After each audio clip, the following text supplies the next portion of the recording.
Karim Benzema veut Kylian Mbappé au Real Madrid et le Ballon d'Or. En plus, du côté du Barça, les recherches pour un nouvel entraîneur se compliquent.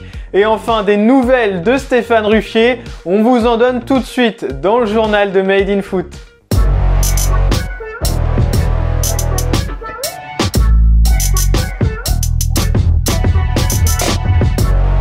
La 9e journée de Ligue 1 a débuté hier soir avec la victoire du RC Lens face au Stade de Reims. Le club artésien s'est imposé grâce à un doublé d'Arnaud Kalimuendo, l'attaquant prêté par le Paris Saint-Germain. Les Rémois, réduits à 10 toute la seconde période, n'ont rien tenté avec aucun tir cadré dans ce match.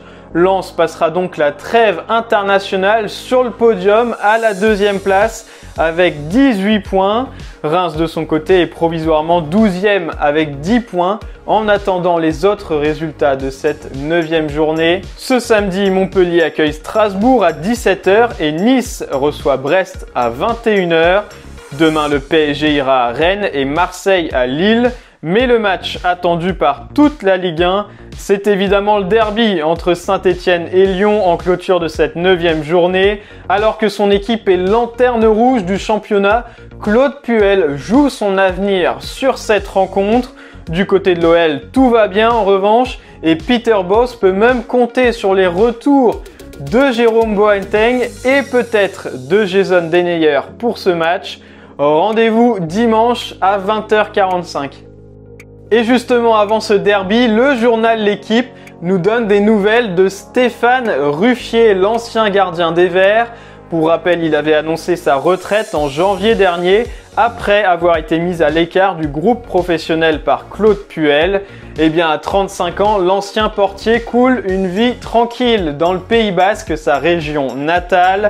L'international français qui compte 3 sélections avec les Bleus compte toujours créer une académie de gardiens au sein de l'Aviron bayonnais et il le fera sans doute après avoir réglé ses derniers conflits avec l'AS Saint-Etienne.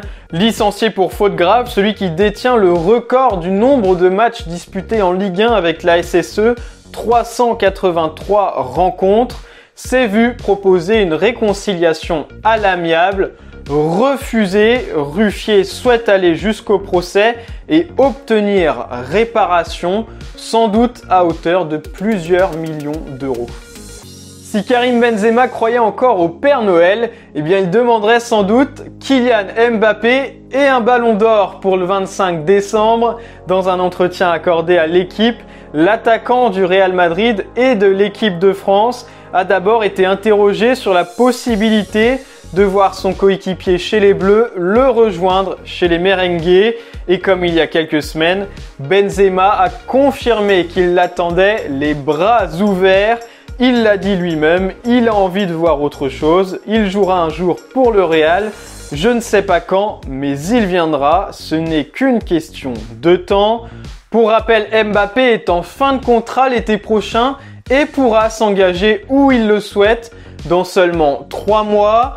Questionné ensuite sur le Ballon d'Or, Kabenouévé a affirmé que c'était une obligation de penser à cette prestigieuse récompense quand on est ambitieux, mais ça ne doit pas devenir une obsession qui te recentre sur toi, sur le fait de dire qu'il faut absolument briller individuellement et marquer des buts pour soi. Si tu dois le gagner, c'est pour ce que tu es et ce que tu montres sur le terrain, ce que je fais.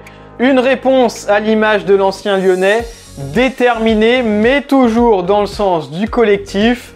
Alors selon vous, Karim Benzema mérite-t-il le Ballon d'Or? On attend vos avis dans les commentaires. La quête d'un nouvel entraîneur se complique pour le Barça.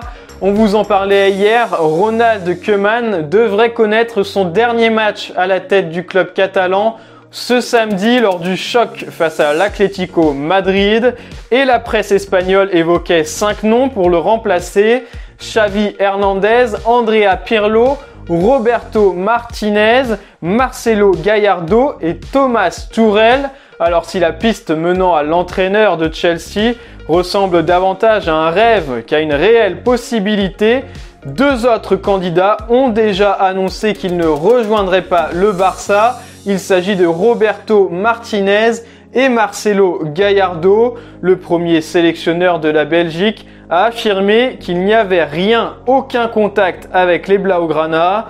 Le second, coach de River Plate en Argentine, souhaite lui aller jusqu'au bout de son contrat qui se termine en décembre prochain. Alors reste deux possibilités pour le Barça.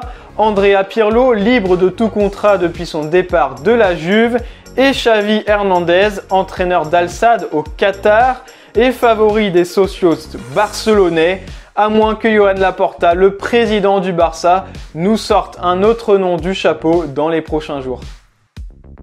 Et voilà, c'est tout pour aujourd'hui. Merci de nous avoir suivis et à bientôt pour un nouveau journal de Made in Foot.